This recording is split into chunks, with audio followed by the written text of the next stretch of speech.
what kind of tips would you give to our students who want to improve their English?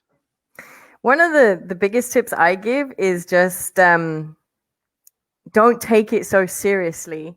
Like, don't, so many students are terrified to speak because they're terrified to make mistakes. And some of my best students are the ones that just blurt stuff out in class, and they learn through their mistakes, or they're like, oh, I actually got that right.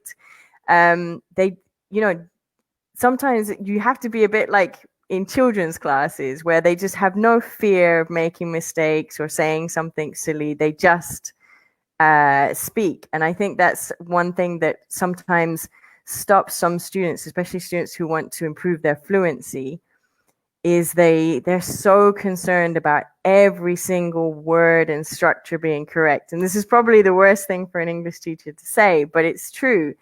The main important thing is communicating. Are we having a conversation? And then we can work on some, obviously we can give you corrections and feedback, but it's just a conversation. So lose the fear and just, speak, say what you want to say. The teacher's not going to laugh at you. That, this is what I try to tell my students. It's just a comfortable environment for you just to speak and play around with the language. That's the best way to learn, to just experiment. Absolutely.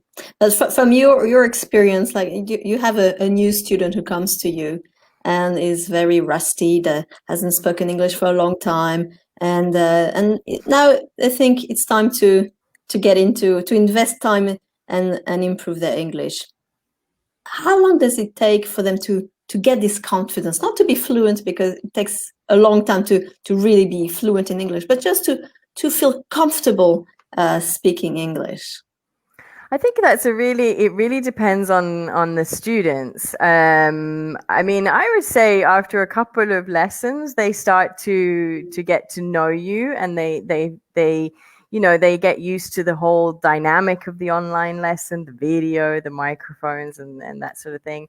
They get to know you. They realize you're not a monster or anything. And they start to relax. But I also think it's based also on their own experiences. So if they have a good lesson, if they, manage to use new words, or they feel that they had a good conversation, that boosts their confidence for the next time. Right. So, but also as a teacher, we're always there, sort of saying, hey, great lesson. I think it's important to give corrections, but it's also equally important to tell the student when they've done something right, because that helps boost their confidence when speaking. Right.